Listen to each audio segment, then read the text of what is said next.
In the year 2022, a family of people is massacred. A woman is seen hiding when a man suddenly walks in.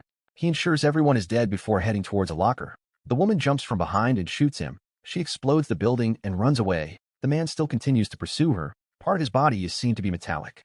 The girl arrives at a bridge and attaches a rope to herself before jumping off. The robot continues to shoot at her. She dodges all the bullet and explodes the bridge. She then swings by the robot and he grabs onto her. She stabs him with a malware stick and he shuts down. He doesn't stay for long before power's back. She kicks her shoe off and he falls to the ground. She then climbs to safety. Meanwhile, the robot is alive. In the next scene, we see a massive explosion killing a man with his kids. He wakes from a horrible nightmare. It's the year 1997, and the man goes to meet his son. Kenta shows him an invention he made, and his father praises him. Kenta complains his father still has to go to work, but his father tells him there are difficult times. The scene changes and we see a woman. She goes into a child's store to buy a toy. She then returns home and greets Malcolm. She shows him the robot cat she bought, and he orders Misaki to return it. He leaves for work, and the boys end up opening the toy. His daughter reveals the problem is with the cat, not the robot. A robot struggles with a dog. He lets the dog go, and this causes a car to crash. Malcolm arrives at his place of work. A woman informs him about a sudden energy surge. She informs Malcolm that is all right, and they proceed to a secret entrance. Malcolm goes to a secured laboratory, and he had a conversation with the AI. He talks about his fear of judgment. He hopes to change the fate of humans with Kokoro. They begin a test, and the scene changes. It's the year 2022, and we see the girl from earlier return back. She gives an old woman the stick that retrieved data from the robot. They analyze it and find out Skynet is planning to time travel to 1997. The robot from earlier kills the lookout and steals his coat.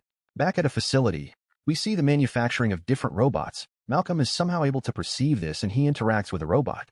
His identity is brought out. A robot goes to a room and enters a machine. The animation comes to a close. In the next episode, we see Eiko prepare to time travel. The team gets the machine ready and hurries so not to lose the Terminator timeline. Eiko questions the old woman. She asks if she knows what will happen, and the woman replies she has no fate. Eiko is about to leave, but the Terminator comes in and starts killing people. He is about to kill a child, but Eiko's friend intervenes. Eiko tries to help, but she is sent into the past. She arrives in the year 1997 and continues her journey. Kenta and Reika are playing with a toy until Kenta starts bullying it. Hiro asks Masaki about her past, and she accidentally cuts herself. Reika takes the cats and hides in a room. Masaki goes to treat her wound, and the boys tries to pressure Reika. She takes the cats and goes outside. Her brothers also sneak out and go after her. Malcolm and Kokoro have an intense discussion. They talk about the fate of humanity and Malcolm's fear for humanity's inevitable destruction by Skynet. Kokoro reveals that humans are a destructive species and all inventions has been led towards war. She claims that she is also a weapon for Malcolm. Malcolm is unable to justify humans' action, and maybe Kokoro is right about humans' fate. He receives a call from Misaki about his kids. We then see Eiko watch Malcolm from above a building. She ambushes a truck and follows him. Meanwhile, Reika follows the cat into a strange alley. She hides from a strange noise and is discovered by her brothers. Kenta tells her to come back home and startles the cat. It runs away, and Reika and Kenta follow it.